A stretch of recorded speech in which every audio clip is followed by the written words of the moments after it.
Hello guys, welcome back to the channel, and in today's video lecture we are going to talk about the differences between the Mayor Court of which was established under Charter of 1726 and which was established under Charter of 1687। तो आपको पता है, अगर नहीं पता है तो मैं आपको बताऊं कि दो मेयर कोर्ट इस्टेब्लिश हुई थी। पहली तो हुई थी 1687 में और दूसरी हुई थी 1726 में। तो ये जो दोनों ही मेयर कोर्ट है, अब इन दोनों में हमें डिफरेंस देखना है कि दोनों ही चार्टर में जो चार्टर के प्रावधानों के द्वारा जो मेयर कोड बनाई गई थी 1687 में जो बनाई गई थी 1726 में बनाई गई थी, तो इनमें क्या डिफरेंस है। तो एक एक करके हम सारे डिफरेंस देखेंगे। तो पहला डिफरेंस ये है कि जो 1687 के चार्टर से जो मेयर कोड बनी थी वो सिर्फ और सिर्फ मद्रास में बनी थी। मद्रास प्रेसिडेंसी थी जो ब्रिटिशर्स की, वहाँ पे बनी थी। लेकिन 1726 में जो प्रोविजंस दिए गए मेयर कोर्ट को बनाने के लिए वो मद्रास में तो थे ही साथ कलकत्ता प्लस बॉम्बे, जो इसकी अदर टू प्रेसिडेंसीज थी, तो वहाँ पे भी अब देखो क्या हो गया, मेयर कोर्ट जो है इस्टेब्लिश हो गया। ये था इसका पहला डिफरेंस कि ये जो 1687 के चार्टर में जो मेयर कोर्ट बना था उसमें से मद्रास में मेयर कोर्ट हुआ करता था, और 1726 के चार्टर में जो मेयर कोर्ट बना वो कलकत्ता और बॉम्बे में भी बना, और साथ में कुछ रिफॉर्म्स हुए मद्रास के मेयर कोर्ट में भी कुछ रिफॉर्म्स हुए, मैं आपको दिखाऊंगा। अब दूसरा सबसे बड़ा डिफरेंस ये है इसके जुडिक्शन में, यानी कि जो 1687 का जो मद्रास कोर्ट इस्टेब्लिश हुआ था, मेयर कोर्ट जो इस्टेब्लिश हुआ था 1687 के द्वारा, जो कि मद्रास में था, उसका जो जुडिक्शन था वो सिविल मैटर्स तो देखता ही था, साथ में क्रिमिनल मैटर्स भी देखता था। ठीक है। और इसके बाद जो है इसकी जो अपीलेट जुडिक्शन थी, यानी कि अगर इससे कोई जो मैटर्स इससे अपील होकर कोई दूसरे इसके हायर कोर्ट में जाते थे, वो जाया करते थे यहाँ पे एडमायरलिटी कोर्ट पर। ठीक है, यानी कि ये चीज़ आपने देखी, एडमायरलिटी कोर्ट इससे जो है इससे सुप्रीम है। मेयर कोर्ट से सुप्रीम कोर्ट कौन सी थी? एडमायरलिटी कोर्ट। जितने भी जो है अपीरेंट वाले मामले थे वो एडमायरलिटी कोर्ट में जाते थे। वहीं पे कलकत्ता और बॉम्बे में जो, और साथ में मद्रास में जो ये 1726 के प्रावधानों के द्वारा मेयर कोर्ट बनी थी, यहाँ पे सिर्फ और सिर्फ सिविल मामले देखे जाते थे, ओनली सिविल मैटर्स। ठीक है। और क्रिमिनल मैटर्स के लिए मामले जाया करते थे गवर्नर एंड काउंसिल पे। ठीक है। फॉर क्रिमिनल तो वो मैं लिख नहीं रहा हूँ यहाँ पे, क्योंकि हम जो है सिर्फ मेयर कोर्ट की बात कर रहे हैं। तो मेयर कोर्ट में क्या था? Only civil matters, no criminal matters. Criminal matters के लिए मैंने आपको बता दिया कहाँ पे जाया करते थे मामले, गवर्नर्स एंड काउंसिल पे। अब एक तीसरा डिफरेंस मैं आपको ये बताऊं। पहला तो ये हो गया कि ये सिर्फ और सिर्फ मद्रास में लोकेट था, और ये मद्रास, कलकत्ता और बॉम्बे में। दूसरा आपने देखा सिविल और क्रिमिनल मामले दोनों देखा करता था 1687 का मेयर कोर्ट, और 1726 के जो मेयर कोर्ट्स थे वो सिर्फ और सिर्फ सिविल मामले देखा करते, यानी कि दीवानी मामले। और आपको दूसरा डिफरेंस देखा। तीसरा डिफरेंस मैं आपको ये बताऊं कि देखिए, जो मद्रास में जो मेयर कोर्ट बना था सिर्फ और सिर्फ मद्रास में, उसमें प्रोविज़न ये था कि ये जो है चार्टर जो है कंपनी ने खुद इश्यू किया था, कंपनीज ओन चार्टर। यानी कि ये जो कोर्ट है मेयर कोर्ट, ये कंपनी का खुद का था, कंपनी ने खुद बनवाया था, खुद अपने चार्टर से, ईस्ट इंडिया कंपनी ने। ठीक है। लेकिन ये 1726 का जो मेयर कोर्ट बना, इसमें जो जुडिक्शन था, इसमें जो कंट्रोल था वो क्राउन का था, यानी कि यहाँ पे क्राउन सुप्रीम थी। ठीक है। ये डिफरेंस है, ये कंपनी का खुद का कोर्ट था और ये क्राउन का था। ठीक है। अब क्योंकि ये कंपनीज ओन चार्टर के द्वारा बना था, तो इसको हम बोलेंगे कंपनीज ओन कोर्ट, कंपनी का खुद का कोर्ट था। ठीक है।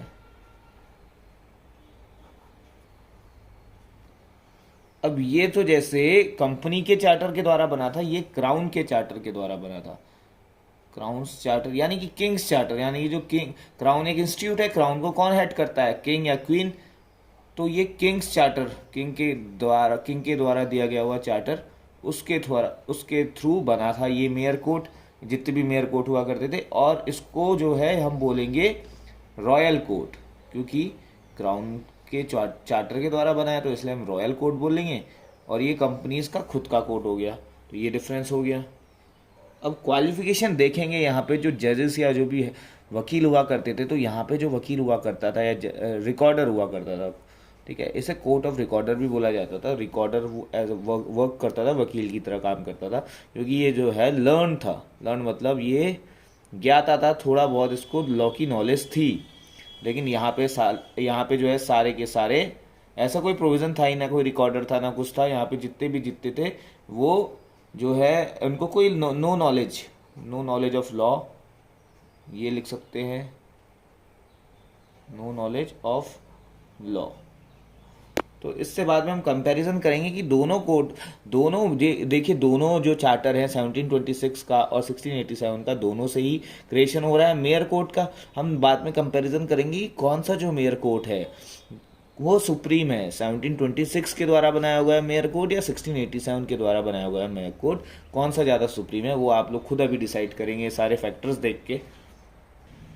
अब ये इस वाले कोर्ट में 1687 के मेयर कोर्ट में जो भी मामले, जो भी डिसीजंस दिए जाते थे, वो दिए जाते थे ऑन द बेसिस ऑफ जजेस सेंस ऑफ जस्टिस, ठीक है।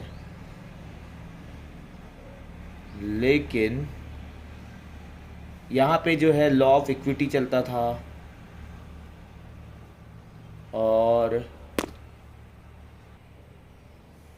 यहाँ पे 1726 के मेयर कोड में इंग्लिश लॉ, ऐसे प्रोविजंस थे 1726 के चार्टर में कि जो कुछ भी डिसीजन यहाँ पे डिसाइड होंगे, मैटर्स डिसाइड होंगे, वो इंग्लिश लॉ को ध्यान में रखते हुए होंगे। लेकिन आपको पता है, मैंने अभी बोला नॉलेज तो यहाँ पे वकीलों को थी ही नहीं, और ऐसा कोई यहाँ पे वकील क्या मतलब, जितने भी यहाँ पे मर्चेंट्स वगैरह हुआ करते थे, जितने यहाँ मेंबर्स थे काउंसिल के, तो ऐसे यहाँ पे कोई नॉलेज, लीगल नॉलेज इनको थी नहीं। तो अब लीगल नॉलेज थी नहीं तो ये क्या खास जस्टिस कर पाएंगे, ठीक है। तो यहाँ पे ये चीज़ जो है फैक्टर आप देखेंगे, यानी कि यहाँ पे तो एक लॉयर था जिसे रिकॉर्डर बोला जाता था, और ये जो है थोड़ा बहुत इसको लॉ का ज्ञाता था, लेकिन यहाँ पे absence of recorder, absence of lawyer, ठीक है। अब आप डिफेक्ट देख रहे हैं इसके, धीरे धीरे नया कोर्ट है, इससे ये जो है 1726 का जो मेयर कोर्ट है 1687 से 1687 का जो मेयर कोर्ट है, इससे तो नया ही है। तो इसमें जो है कुछ ऐसे टेक्निकल जो है लोग भी होने चाहिए, और टेक्निकली ये सुप्रीम भी होना चाहिए, अच्छा होना चाहिए। बट देख क्या रहे हो कि जो पर्सन यहाँ पे जो जज बना हुआ है, जो असिस्ट कर रहा है यहाँ पे, उसको कोई लीगल नॉलेज है ही नहीं, एब्सेंस ऑफ लॉयर है, ठीक है। तो हम क्या देखेंगे धीरे धीरे कि ये इसके लिए एक डिफेक्ट है, ठीक है, ये इसके लिए कोई अच्छी बात नहीं है इस वाले मेयर कोर्ट के लिए। अब अगली चीज़ हम देखेंगे यहाँ पे बॉडी की, यानी कि आपको पता है गवर्नमेंट की दो ऑर्गन्स होती हैं, एक होती है मतलब मुख्य ऑर्गन होती है एग्जीक्यूटिव, तीन ऑर्गन्स होती हैं, लेजिस्लेटिव और जुडिशरी, ठीक है। ये जो तीन ऑर्गन्स है गवर्नमेंट की, ये इस पे ही डिपेंड करता है कि किस कंट्री की स्थिति कैसी होएगी। अगर ये तीनों अपने अपने दायरे में इक्वली काम कर रहे हैं तो वो कंट्री बहुत अच्छे से रन करेगा, वहाँ पे जो है कोई क्रिमिनल एक्टिविटी ज़्यादा अच्छे से ग्रो नहीं करेगी, और जो है ज़्यादा से ज़्यादा करप्शन भी नहीं हो पाएगा, इन सब चीज़ों में लगाम लगेगी। तो आप लोग क्या समझते हैं कि इस समय एग्जीक्यूटिव का वर्क कौन कर रहा है, विधायी का यानी कि लेजिस्लेटिव का वर्क कौन कर रहा है, और जुडिशरी का वर्क कौन कर रहा है इन दोनों ही केसों में? तो 1687 और 1726 दोनों के ही केस में जो लेजिस्लेटिव बॉडी है वो तो आपको पता है कंपनी है, ईस्ट इंडिया कंपनी है, जिसके दो ग्रुप हैं, एक तो है जनरल कोर्ट, ओके, और दूसरा है कोर्ट ऑफ डायरेक्टर। इसको थोड़ा नीचे करते हैं, यस, जनरल कोर्ट और कोर्ट ऑफ डायरेक्टर। तो ये क्या है? ये तो लीगल बॉडी हो गई कंपनी की, ईस्ट इंडिया कंपनी की लीगल बॉडी है, ओके, जनरल कोर्ट और कोर्ट ऑफ डायरेक्टर। अब ईस्ट इंडिया कंपनी की एग्जीक्यूटिव बॉडी कौन है भाई? एग्जीक्यूटिव बॉडी जिस भी टेरिटरी में ये लोग अपने लोग भेज रहे हैं, और वहाँ पे जैसे गवर्नर एंड काउंसिल, तो ये क्या है? ये एग्जीक्यूटिव बॉडी हो गई, president and council executive body, agent and council executive body, ठीक है। यानी कि लॉ यहाँ बन रहे हैं इंग्लैंड में, एग्जीक्यूट इंडिया में हो रहे हैं। अब जुडिशरी का काम कहाँ पे कौन देख रहा है, तो बहुत सारे मैटर में हमने देखा जो गवर्नर एंड काउंसिल है यही जो है जुडिशरी का काम भी देख रही थी, ठीक है, यही जो है जुडिशरी का काम भी देख रही थी। तो इसी चीज़ में डिफरेंस है जुडिशरी और एग्जीक्यूटिव में, दोनों ही चार्टर में आप देखोगे। तो छठा डिफरेंस मैं यहाँ पे नीचे लिखता हूँ थोड़ा सा,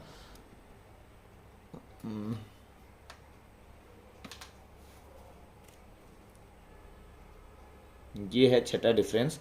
छठे डिफरेंस में देखोगे आप कि जो एग्जीक्यूटिव बॉडी और जो जुडिशरी बॉडी है, क्या ये आपस में काम कर रही है, एक ही हाथ में पावर है या अलग अलग है।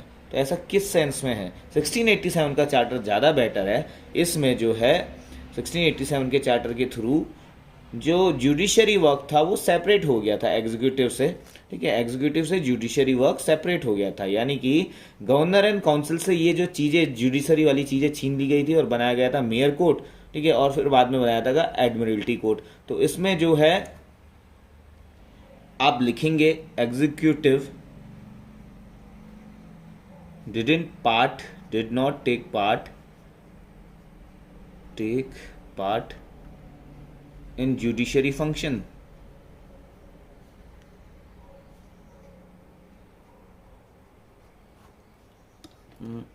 in judiciary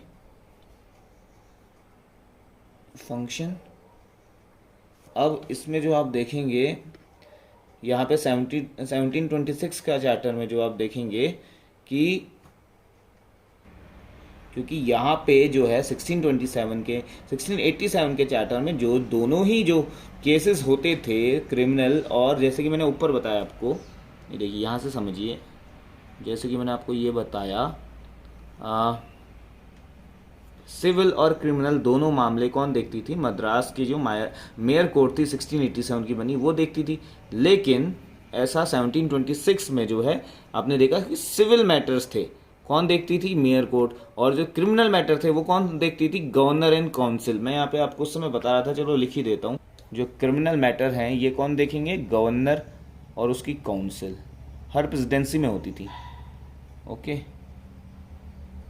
तो इस तरीके से आप ये लगा सकते हैं कि यहाँ पे जो है थोड़ा सा इंटरफेरेंस होगा किसका, एग्जीक्यूटिव बॉडी का। यहाँ पे जो है executive did not take part in judiciary function because both, आप लिख लीजिएगा कि because both civil and criminal matters were looked after by mayor court only, okay.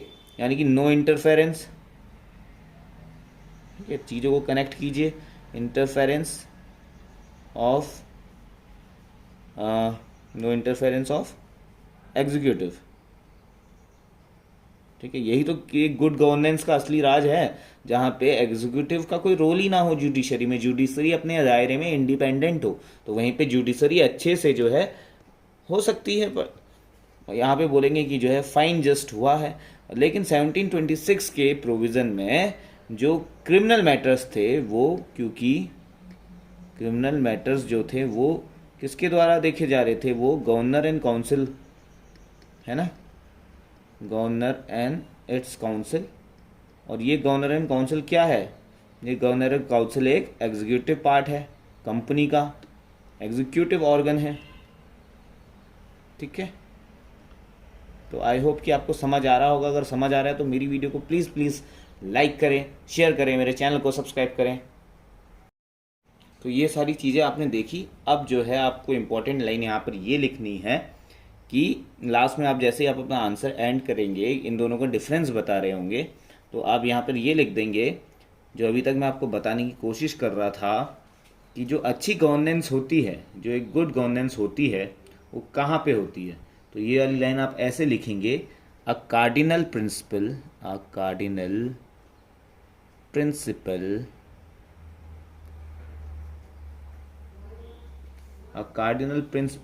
Good government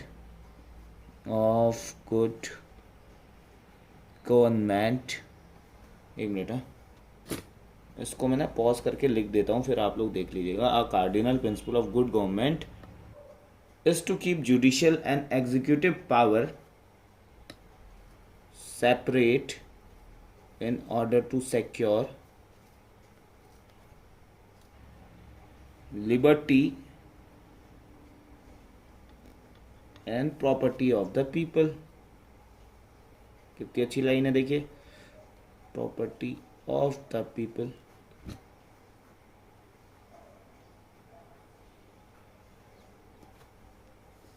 ये चीज़ आप जैसे लिखेंगे और साथ में जो है इसमें लास्ट डिफरेंस आप ये लिख देंगे कि हमने देखा 1687 के जो ऑर्गेनाइजेशन थी लोगों की, वहाँ पे जो है एक मेयर तो था ही मेयर कोर्ट के लिए, साथ में जो है 12 एल्डरमैन हुआ करते थे और अप्रॉक्स जो है 60 बुर्गेसीज होते थे। तो जीसीस, इसमें से जो है 7 एल्डरमैन जो है, तीन एल्डरमैन जो है ब्रिटिशर्स के हुए करते थे, 3 इंडिया के इंडियन हुआ करते थे, 2 पुर्तगाली हुआ करते थे और ऐसी बहुत सारी कम्युनिटीज़ को रिप्रेजेंट करते थे।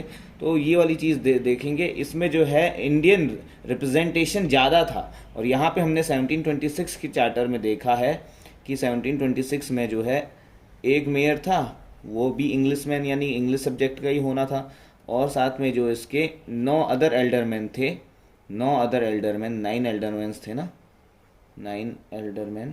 तो ये लोग जो है इनमें से 7 के 7 तो इंग्लिश सब्जेक्ट्स के थे और बाकी के जो बचे हुए 2 थे वो इंडिया को रिप्रेजेंट करते थे, इंडियन कम्युनिटी को। तो इसका मतलब हमने यहाँ पे क्या देखा कि रिप्रेजेंटेशन भी ज़्यादा इंडियन लोगों का किस में था, 1687 के चार्टर में था। 1687 के चार्टर में ज़्यादा रिप्रेजेंटेशन था। सो हम लोग ये कहेंगे, हर एक पॉइंट ऑफ व्यू से इन सारी तमाम चीज़ों को देखते हुए हम ये बोलेंगे कि from this point of view the charter of 1726 was inferior. तो ये आप लिख लीजिएगा, मैं यहाँ पे चलिए लिख देता हूँ, थोड़ी जगह बची है, एक डिब्बे में डालता हूँ इसको और यहाँ पे लिखूँगा। हमने ये जितने भी सारे पॉइंट देखे कि चार्टर ऑफ 1687, या फिर आप ये लिख सकते हैं चार्टर ऑफ 1726 वॉज इन्फीरियर। अगर आप इन्फीरियर लिख रहे हैं तो चार्टर ऑफ 1726 को पहले लिखना, अगर आपने पहले चार्टर ऑफ 1687 लिख दिया है तो आप लिखेंगे चार्टर ऑफ 1687 वॉज सुपीरियर। ठीक है, सुपीरियर और इन्फीरियर का खेल है। Was superior to charter of 1726, यानी कि mayor court that was established under charter of 1687 was superior to the mayor courts that were established by the charter of 1726 in all the 3 presidencies। तो ये आपने सारे differences मैंने आपको दिखा दिया, अच्छे से समझा दिया। आई होप कि सब चीज़ क्लियर होगी। सो वीडियो को लाइक करें, शेयर करें अपने फ्रेंड्स के साथ और इसको, मेरे चैनल को सब्सक्राइब करना ना भूलेगा। इस बेल आइकन भी दबा दीजिए क्योंकि आपके लिए जो है मोर वीडियोज़ ऐसी इन्फॉर्मेटिव आती रहेगी क्लियर एक्सप्लेनेशन के साथ। तो गाइस मिलते हैं नेक्स्ट वीडियो में एक नए टॉपिक के साथ, ठीक है। और जो अगला अपना टॉपिक होएगा वो होगा चार्टर ऑफ 1753। तो मैं यहाँ पे लिख भी देता हूँ जो अगला टॉपिक अपना है, charter of 1753। So stay tuned guys. इस चार्टर ऑफ 1753 की इन्फॉर्मेशन को देखने के लिए आप लोग जो है चैनल को बिल्कुल जो है बेल आइकन तो जरूर दबाई दें। चार्टर ऑफ 1753 इस पे हम बात करेंगे नेक्स्ट वीडियो पे। मिलते हैं guys, bye bye, take care.